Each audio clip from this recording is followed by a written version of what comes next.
बादशाह अकबर के शयनकक्ष में सफाई करते हुए एक सेवक के हाथ से गिरकर उनका पसंदीदा फूलदान टूट गया। फूलदान टूटने पर सेवक घबरा गया। उसने चुपचाप फूलदान के टुकड़े समेटे और उन्हें बाहर फेंक आया। अकबर जब शयनकक्ष में आए तो उन्हें अपना मनपसंद फूलदान नदारद दिखा। उन्होंने सेवक को बुलाकर उसके बारे में पूछा तो डर के मारे सेवक ने झूठ कह दिया, ये जहांपनाह, मैं वह फूलदान सास करने घर ले गया था। इस वक्त वो वही है। अकबर ने सेवक को तुरंत वह फूलदान घर जाकर लाने का आदेश दे दिया। यह आदेश पाकर सेवक के पसीने छूटने लगे। बात छुपाने का कोई औचित्य ना देख उसने अकबर को सब कुछ सच सच बता दिया और हाथ जोड़कर माफी मांगने लगा। अकबर फूलदान टूटने की बात पर तो उतने नाराज नहीं हुए, लेकिन उन्हें सेवक का झूठ बोलना हजम नहीं हुआ और उन्होंने उसे फांसी की सजा सुना दी। सेवक गिड़गिड़ाता रहा, लेकिन अकबर ने उसकी एक न सुनी। अगले दिन अकबर ने दरबार में इस विषय को चर्चा का मुद्दा बनाया और दरबारियों से पूछा, ये क्या आप में से किसी ने कभी झूठ बोला है? सारे दरबारियों ने एक स्वर में इनकार कर दिया।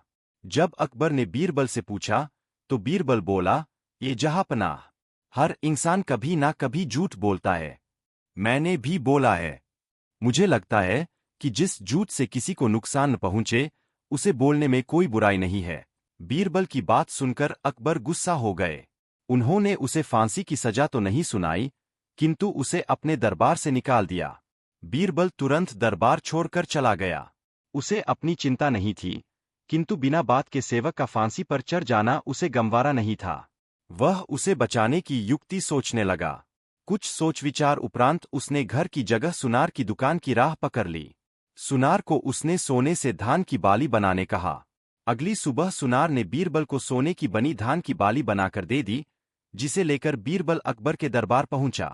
दरबार से निकाले जाने के बाद भी वहां आने की बीरबल की हिमाकत देखकर अकबर नाराज हुए, लेकिन बीरबल ने उन्हें अपनी बात सुनने के लिए किसी तरह राजी कर लिया।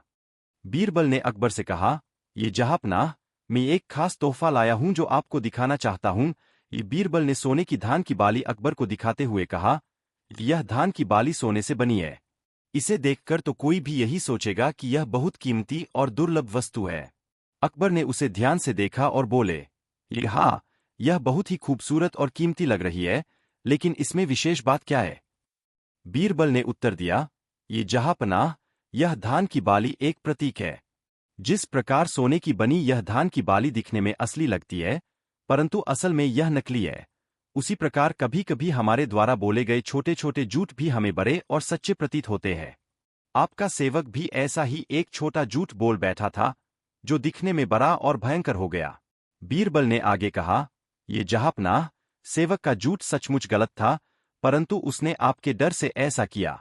अगर उसे सही समय पर माफी मिल जाती तो वह अपनी गलती से सीख सकता था और भविष्य में कभी झूठ नहीं बोलता। अगर एक छोटा झूठ इतना बड़ा बन जाए कि किसी की जान ही चली जाए, तो इससे कौन सा न्याय होगा? अकबर बीरबल की बात सुनकर सोच में पड़ गए।